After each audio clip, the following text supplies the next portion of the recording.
Hello everyone, my name is Dr. Jonathan Crossley, and this is the first installment of a new series that we're starting called Courageous Conversations with Crossley.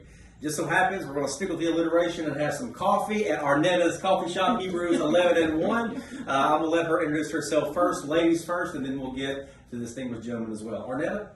Hello everybody, I am Arnetta Bradford, the proud owner of Hebrews 11 and 1. I have been here on October 7th, will be 3 years. Awesome. And so, listen, we just give you coffee, tea, smoothies, salads, club sandwiches, but more importantly, we give you a little bit more faith. So, whenever you're feeling a little down, come and see me. I love that. 3 years, that seems impossible. Yes, I know it. Well, I'm Becky Moore, and I'm the Executive Director with Flips Heritage Museum Association. Hope is my hometown. Anytime we gather for great conversation, I'm in. So we're excited about what's about to happen this morning. My name is Alvin Hunter. I came here as a pastor of Lone Oak Missionary Baptist Church. I later started driving a school bus for Hope Public Schools. I've been here a little over 29 years. It's a blessing to be in Hope. My sister was here first, and I followed her down here, and then she left and went back to her hometown. But it's been a blessing to be in Hope, Arkansas. So where's your hometown? My hometown is in Delight, Arkansas. Oh, Delight. Yeah, Delight, Arkansas, just a few miles down the road. Very good. So let's jump on into it. All right, Courageous Conversations. The purpose is sometimes to talk about things that folks find it difficult to talk about. So we're going to talk about hope as a community. We're going to talk about Hope Public Schools, the good, the bad, and maybe some of the ugly. So you guys ready? Ready. Let's do it. All right, Arnetta, let's talk first. So tell us a little bit more about yourself and why Hope. Why do you care so much about Hope? Okay, so I am a proud wife and mother of one son, Aaron Bradford. I am married to Chad Bradford. I grew up in Guernsey, Arkansas, which is just right down the street. And so growing up in this area of being surrounded by hope, I've always been taught about faith and how to treat people and kind of how to navigate through a community, basically, because that's kind of what Guernsey was. It was just a very small community of just really amazing people in my life. And so they all left little footprints here and there on my life. And so growing up, left here when I graduated high school, and I'm not going to tell you that. Graduated high school. And so once I graduated, I left and went to college in Prairie View, Texas, where I majored in music. And so as I navigated through Houston, hated the city simply because I don't like traffic so much. And so it was very congested and very busy and just wasn't my speed because, of course, I grew up in Guernsey.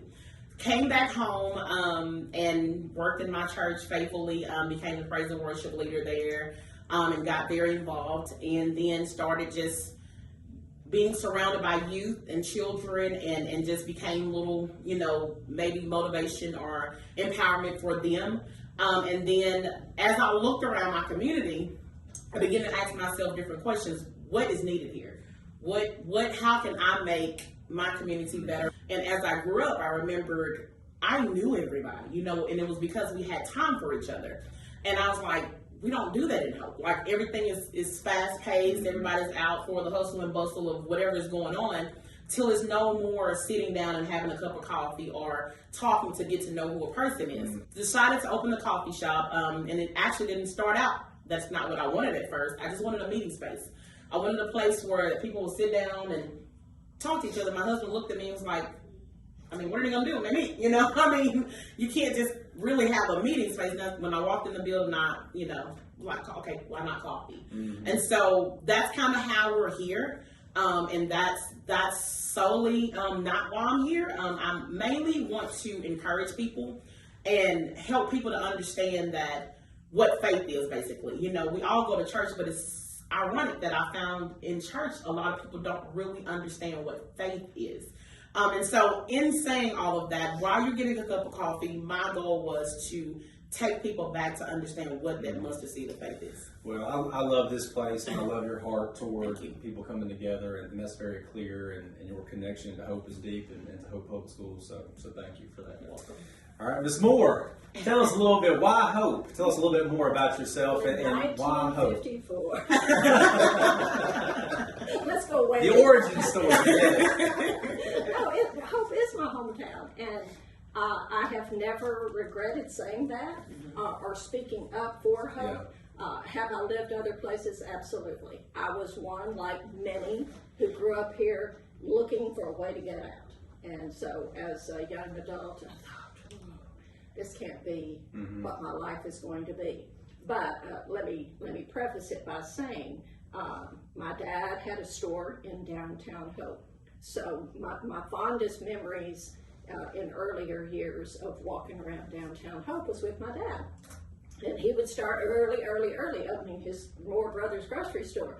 And so we would walk around, go into the stores, because stores opened really early then. And hey to everybody, and have a good day, come back and come on down and get some crackers and cheese, those type of things, hugging people. So that was my neighborhood. That's how I grew up. Went to Hope Public School, actually taught in Hope Public School. Was an English teacher in Hope High School. Loved every minute of it. Taught in Rogers, Arkansas as well. Taught English in Rogers, Arkansas. So I had two different perspectives, two different school districts, completely different. I have lived in big cities, probably trying to think of the communities in which I've lived. This is probably the smallest or one of the smallest. But like Arnetta, you miss that cheers moment when you walk in if you don't have that. And that's how I grew up. Everybody knew her name. Grew up in First Baptist Church, still a member of First Baptist Church. My grandfather was pastor when that sanctuary was built. So I have that sanctuary hugging me, Dad's store that is no longer standing, but that parking lot hugging me. So I came back, I left in 2000, did not return until 2017. Came back to direct the chamber. And it was a huge matter of prayer. I didn't want to jump ahead of God, but people began saying, come back, help us grow. Come back and help us grow. Don't just sit on the sidelines and go, yay, hope. I want hope to grow. I hope hope changes. Come back and be a part of it. And so early one Friday morning, it was during the summer, so we didn't have, I was at SAU Tech, came back and just walked around downtown. And I thought, is this really what I need to be doing, Lord? Are you leading me home? So when I stepped foot in what was my dad's grocery store, that's the minute I knew. And so I knew in that moment, I was not to sit on the sidelines any longer. I was to come home, get involved, because inaction is an action. And that's where I had been. Just going, hope's going to be okay, or at least I hope it will. So I wanted to come back and be a part of it. Well, that's definitely all over your actions. You definitely get in the ring and do something about it. So thank you for that. Reverend Hunter, tell us a little bit more about yourself and why hope? Why do you care about it? Well, I grew up in actually Oklahoma, but when I moved here, I was moving from Delight, Arkansas. And certainly I pastored a church prior to coming to Hope. And that church was in Bright Star Baptist Church in Shaw, Arkansas, if you know where that is. It's out from Mineral Springs, right there by Tollette. And I pastored there 11 years. And the Lord began to move on my heart that it was time for me to leave there. And as I began to leave there, I really didn't know where I would end up. But as I left, I got the invitation to come and preach at Lone Oak Baptist Church one Sunday morning. Their pastor had recently left. So I came to preach there and had no idea that I would be pastoring there, especially for this long. But almost 30 years.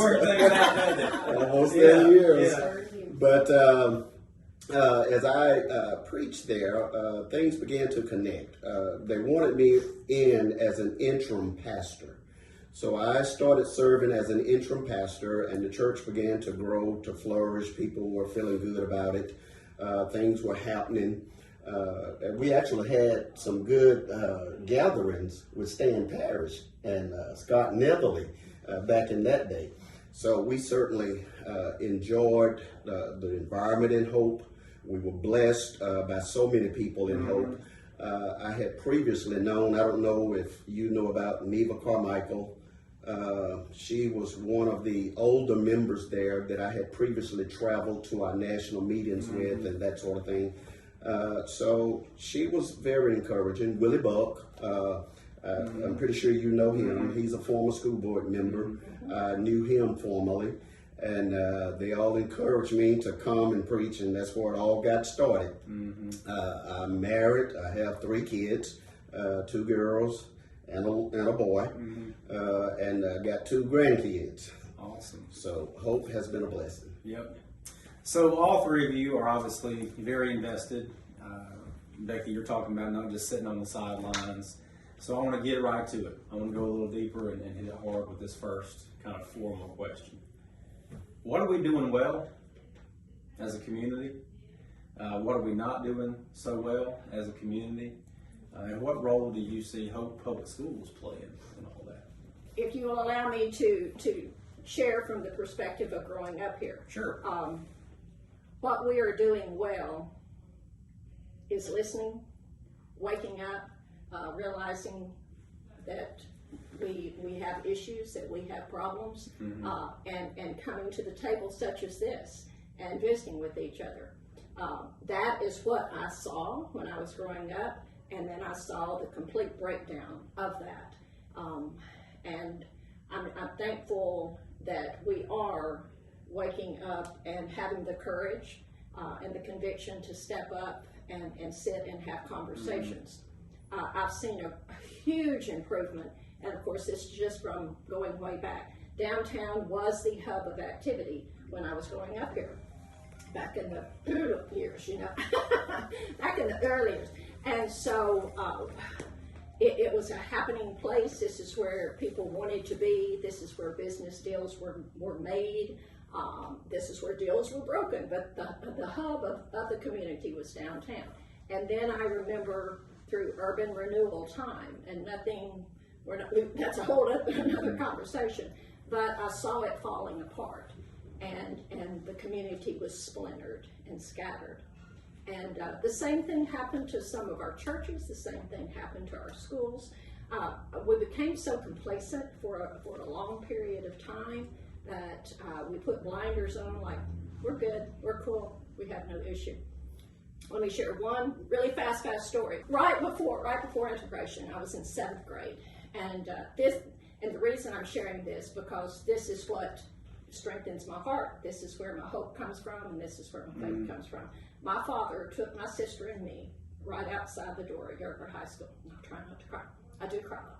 And so he said, tomorrow when you go to school, your world's going to look the same. You're going to go to your same classes. You'll have the same teachers.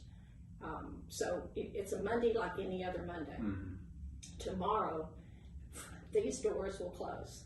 Their world's going to be different. And you're going to have new friends greeting you at junior high school. And he said they're going to be scared. They're going to be anxious. They're going to be nervous. They're going to be questioning things. And so being a 7th grader, it was like, yeah, so what I do.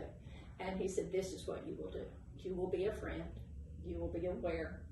You will make friends. You will answer questions. And you will be open. So that was the basis of how I grew up. So that was a conversation you had with your dad? With my dad. And I'm so very thankful, because it could have been another family, another conversation that didn't go like that. And so is that the splintering that you're referring to? No, it came after that. Yeah. So our 7th, 8th, and 9th grade year, and we're getting ready for our 50th class reunion, we have come together and talked how smooth. And it truly, because we were open, we anticipated, we were aware, and we talked. And then in 10th, 11th, and 12th, and then further down the road, we quit doing that. It was like, okay, we've made the transition. Everybody's good. We don't have any problems. And I'm just talking a myriad of issues that we closed, we put our blinders on. So you would say that the biggest issue that we're having now as a community is we don't talk enough. Okay. We're just not making ourselves aware. So we're so good about saying we don't have a problem, because once you say you have an issue, then you have to be responsible Yeah. for coming to the table and resolving. I know you're chomping at the bit, Reverend Hunter. What you think? What's the good, bad, and the ugly, man? What's going on? You got a good turn. I don't know if I want to share all of the good, the bad, and the ugly. Well, some of it. But I think Hope has really been reaching out from leadership, trying to get people together. I've had some very positive experiences with local pastors, and Daniel is one of them, very good man that has a whole lot of visional ideals that I support. And when we think about the bad, one of the issues that I've had over several number of years being here is the calendar and the clock. We were doing things with our young people like on Wednesday, and that flipped because they started participating in extracurricular activities. We tried to go to a different day. It didn't work because of the games and they wanted to be a part of. We even had some interruptions on our Sunday activity, to where different things were taking place. So I think if we could work better on the clock, on the calendar and the clock, I think we could actually get a lot more done. We started seeing a deterioration of their priorities. We started seeing a deterioration of their faith. And if the church had opportunity to be more involved in our children's lives without the competition, I think that would help quite a bit. I gotcha.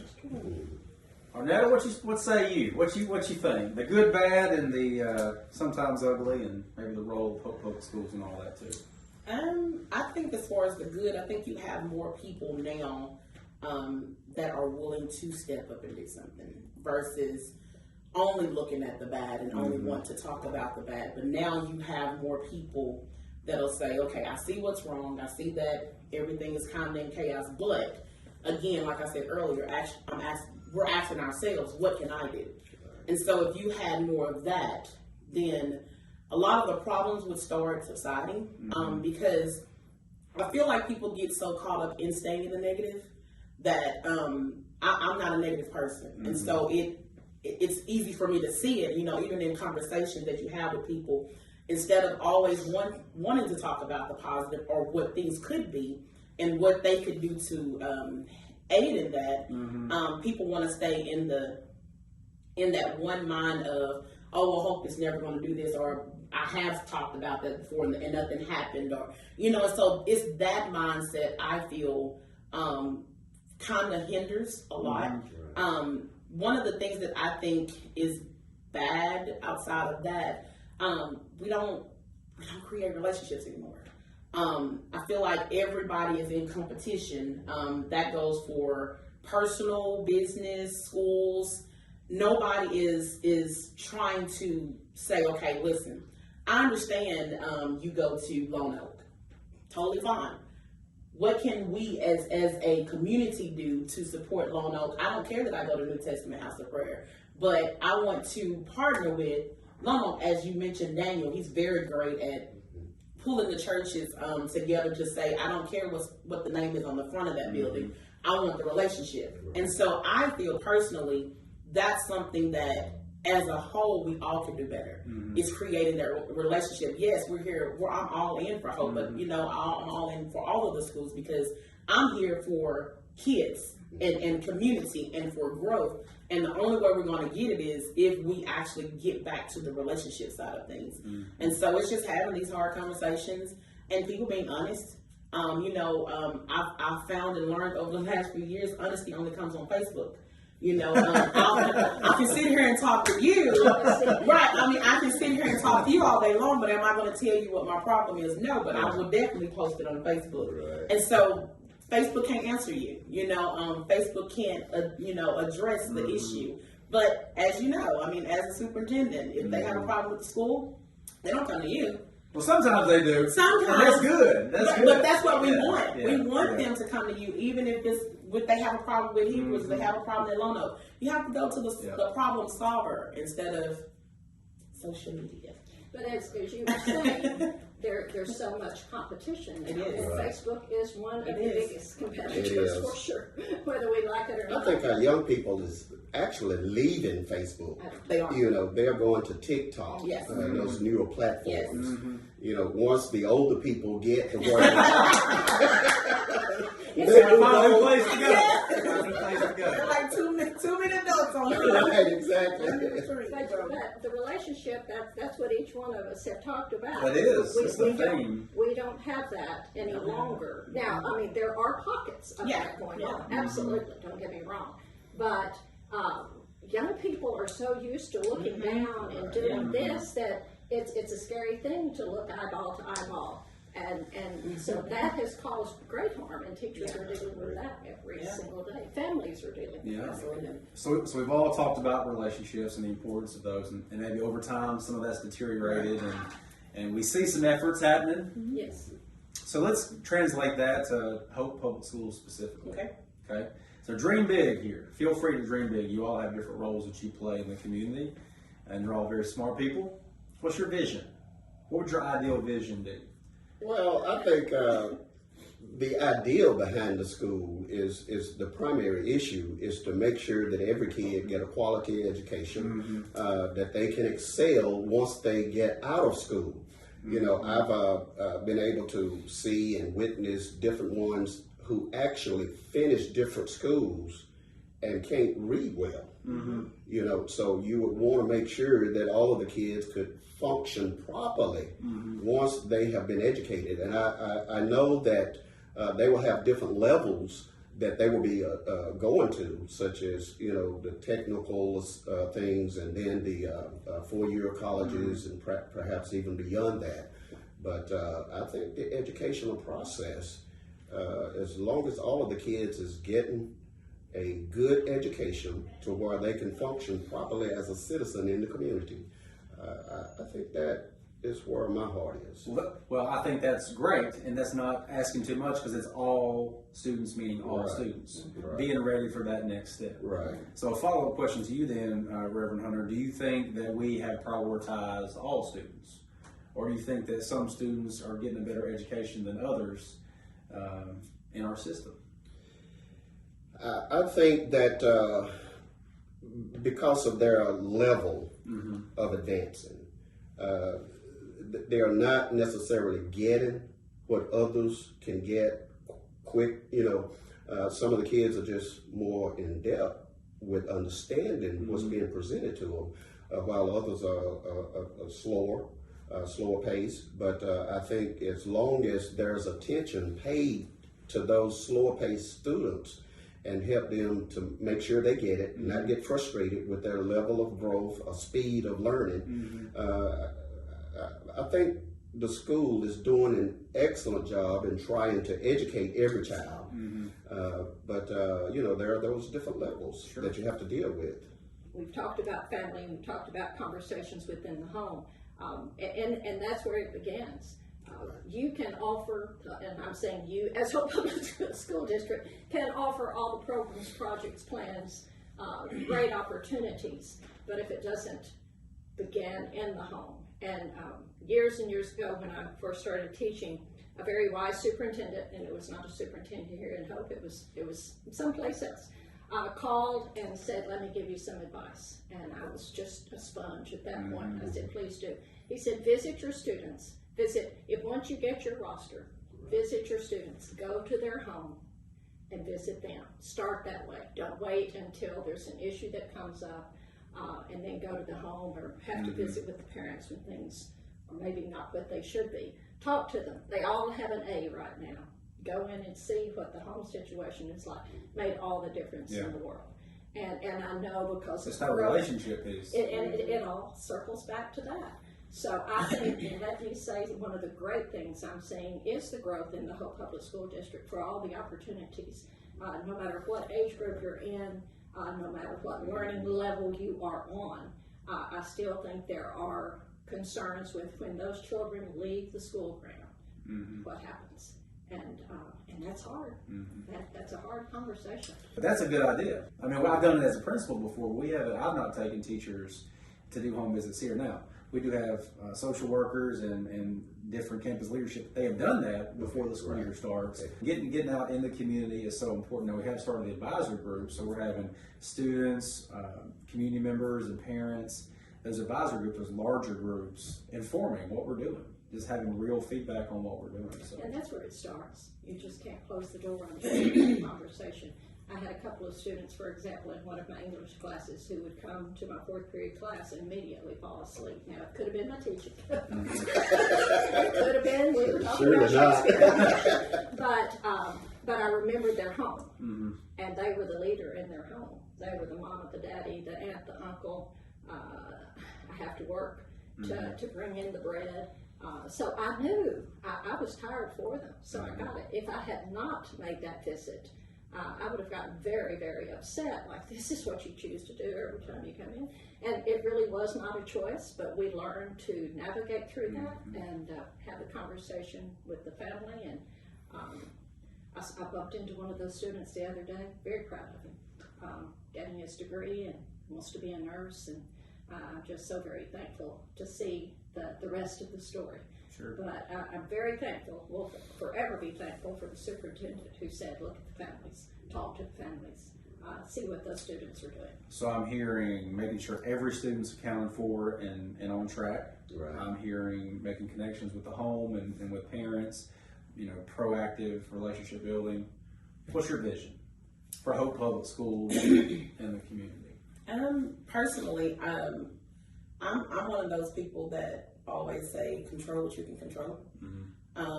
And so a lot of times, and I agree, going to the homes would definitely be a great start. Some you will get, some you won't.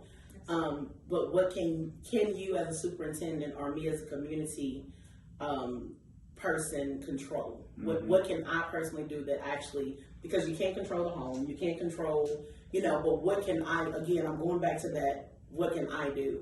And so for me, we talked about how they took her out of the schools and all of that, but that they take it, from me. Do I physically have to stop praying, or do I physically have to stop doing what I need to do to make something better? No, somebody can only control everything else, but again, what can I do? And so I say,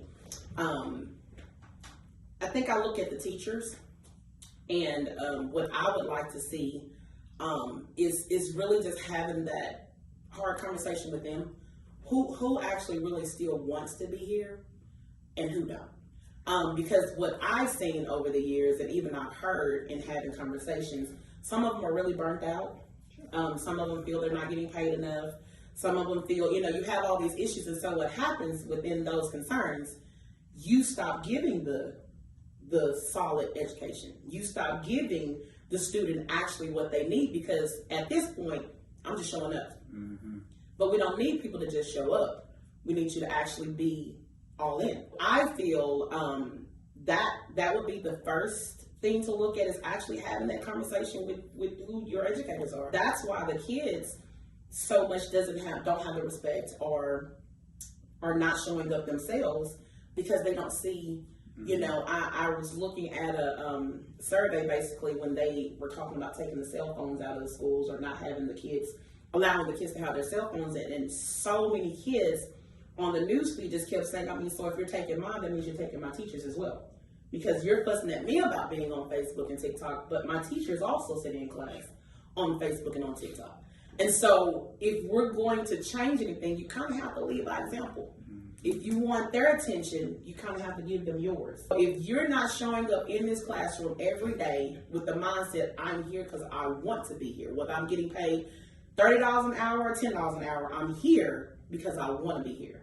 And if you can't show up that way, then you can't expect the kid to give you too much more, because you're not giving them anything. And let me just say, I actually just want to pause and say, you do have some great, you have a great staff. Sure, yeah, I You agree. have some really good teachers. I know quite a bit of them, know a lot of them. And in my statement, it was, I hope they understood that. That I'm not saying that they're not good teachers. I'm just saying a small portion of that may need to be just having the conversation as a whole. Hey, this is called courageous Yeah. conversations for a reason, because we're Yeah. talking for real about things. Right. I mean, and there's and we don't want to filter this to the level to where we have to always second guess what we're saying. So I'm get solid you. on that. Yeah, you're good. I'm good. No, listen, I'm not You ain't worried what about I that. said. No, I said what I said. Let the record reflect. Mark, put your pencil right there, okay? But I did want to also, in saying that, not to talk about that as a whole. Sure. I do want to acknowledge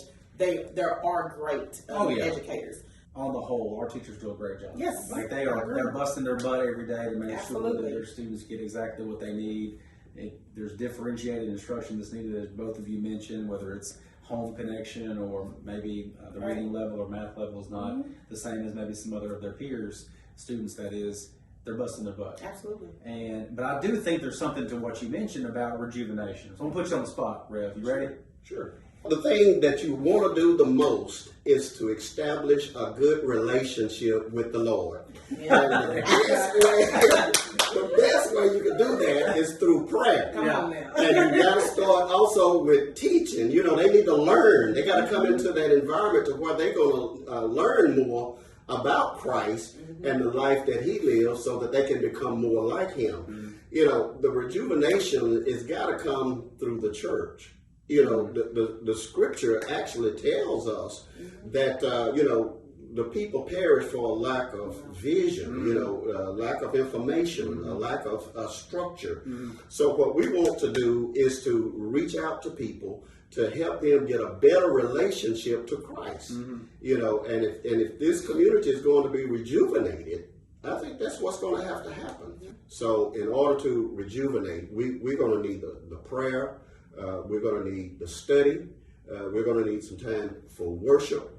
And we actually need to do, as Arnetta was mentioning, come together, establish some relationships. Teachers are asked to do so many things. Absolutely. I mean, they really are. Sometimes they're counselors, they're mental health therapists, they're teachers, they're disciplinarians, they're mother or father figures from time to time. And so, you know, being able to have that ability to streamline their focus day in and day out, I think that's a good word. Last thing I did want to say, though, if we can instill or re-go back to the respect level, I guess, in the school, that comes from the kids. And I don't think our kids really respect the authority that is actually given, if that makes sense. Absolutely. And you see that not just in the schools, but in the community as a whole. As simple as an elderly lady walking in the store and the young boy just walking and busting through and not holding the door for stuff like that. All of that from my age group and looking now, all of that has changed. Just the respect level for authority. And like you said, it starts at home. If they don't respect at home, they don't, they bring it to school. But I'm reminded of Lean On Me and Dr. Clark, not to say we have to be him, but it was kids that probably had the same growing up or the same home life. But at school, he instilled in them, when you walk through those doors, you have to respect us here. And so I think getting back to that somehow will change and make a big difference. Because right now, nobody has control. And that's another thing, not having control over a class. And you're tired of having to fight and fuss and just to get the kid to settle down to hear the instruction that you're trying to give them. And so that's a struggle. And so I think that's another thing maybe to look at, just trying to reinstill the authority in the school, or a teacher feel like maybe I can't say this or do this because I lose my job or whatever. And I've said this before, everybody, Arnetta, why don't you be a teacher? No, because they'll put me out the first day. Because you can't come in my classroom talking to me any kind of way. You can't come in my classroom talking if I say hush. So all my kids be sitting outside, and then you have to come talk to me. And so, I think it's a good, keep this coffee shop. Exactly, I'm telling you, I am where I'm supposed to be. So, I mean, it's just getting the authority back. Well, good. So we got relationships, we got structure and order, we got making sure all kids achieve at a high level, connection to family and the home. If you could say one thing to our teachers, to our community members, whoever would watch this video. Well, I go back to what I had stated earlier, and to use the name of our wonderful town. What a blessing it is that we bear the name of hope for many, many reasons, but we can't lose hope. and saying what Arnetta did about seeing the negative, seeing the less than before we see the positive side.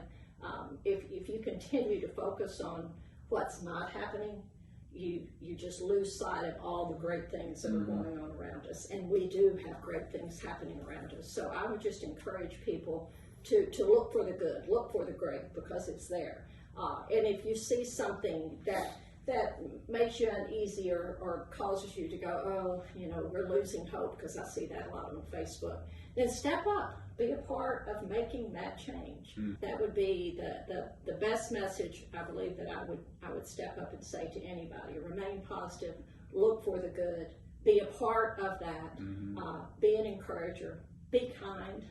That costs nothing. And move forward and not move forward from the sidelines. Well, I would simply say that people can smile more, be more friendly, treat people like people. You don't have to necessarily have the same points of view. You don't have to agree on everything, but make sure that you treat people like people and smile, be encouraging, be uplifting. We can have different opinions and still work together on some issues. So I would say that's where we can be strengthened, and hopefully all of the people in Hope will understand that and come together as people. I love it. First thing is celebrate the little things that have happened. A lot of things has happened already that we can celebrate. In just the small changes. You have more people now stepping up than has been in the past, that are saying, okay, no, we know it's changing, and we see and we're happy. And so I would say stop in the moment and celebrate the little changes that are happening, because a lot of times we have our head buried and we're just working and won't celebrate what is already happening and taking place. Another thing I would say is refocus and show up. A lot of us are dealing in things that has happened in the past and what happened yesterday, that we're not even open to see change going forward. And so I'm sure, yes, Hope has had several superintendents and several different leaderships and several teachers. And all these things, over the years you've had different people. You used to teach there. But we don't want to stay back there and not give the new change that's coming the opportunity to actually grow, because you're looking through the same lens that you were looking through when you were frustrated maybe 2 years ago, and you're still frustrated today. We have to let go and refocus as to what is present, because we all know yesterday was yesterday, and we can talk about yesterday and forget what's going on today. And so I just say refocus and show up. How do we come together? Because we've all talked about relationships and coming together and refocusing and unity. So I'm just going to ask it head on, just ask it directly. How do we as a community come together? What's your honest opinion on this? We, at one point, I think it was in 2020, Arnetta, you tell me if this is right, when we had the joint worship services out at the Coliseum. And you were a part of that. Open the doors, come together in prayer, in conversation, in song, in worship. It was probably one of the things that stands out the most in my mind in 2020, and it was through the summer that we came together. And of course, we're all so busy. Our intention, I believe at that time, was to continue doing a joint worship service once a month at the Coliseum, but hundreds would come together. Different people would lead in worship, different pastors would preach. We were sitting arm in arm, linked together, and because nothing is going to change till we start at the feet of Jesus. And that is exactly what happened during those joint worship times. And young and old, it was amazing. You would have been jumping up and down. So we are so meeting weary, because no telling how many meetings you have on your plate today. And so even that word has almost become an ugly word now. Let's meet. But you can have a come together time if you're standing in line at a store. You can have a come together time if you're coming out of the administration building. Just don't stop conversing. Don't stop. Hey, I heard that this is going on. I'm open to listening. drop in and let's visit. Just to keep the doors open, keep that conversation flowing, and don't close those ears to what's going on. I think there has to be purposeful intent. If we don't have a will in mind, it'll never happen. There has to first be a willing mind. When people want to come together, they will. They'll find a place, such as, a doctor's office, a grocery store, or just passing on the streets. They'll find a spot, right? So, purposeful intent. And that simply means if I see someone on the street, what's wrong with just saying, hello, how are you today? And mean it. Because sometimes people say, hello, how are you, and just keep walking and don't expect an answer and don't tell me, but I'm asking, so there has to be purposeful intent. And if we slow down enough to take some time with one another, wherever that might be, I think it can happen. Again, you can control what you can control. And so those that are willing in this moment, you kind of have to capitalize on that.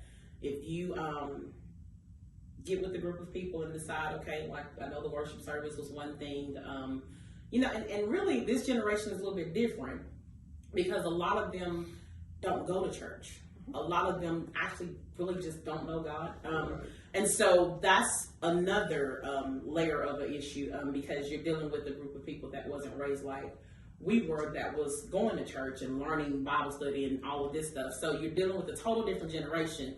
So although, yes, the praying and the worship and stuff is a start, how do you even get them to that? You see what I'm saying? Because if they don't know about him or don't have a relationship with him, then they're really not interested in coming to hear about him. So we're trying to change that part of it.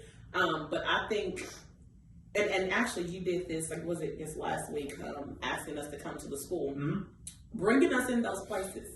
I would say, as far as coming together, it doesn't have to be just for prayer, but doing the car line, asking community leaders to come in. Prayer in that car line. I mean, seriously, we did it. Lord mercy, I had to pray for him.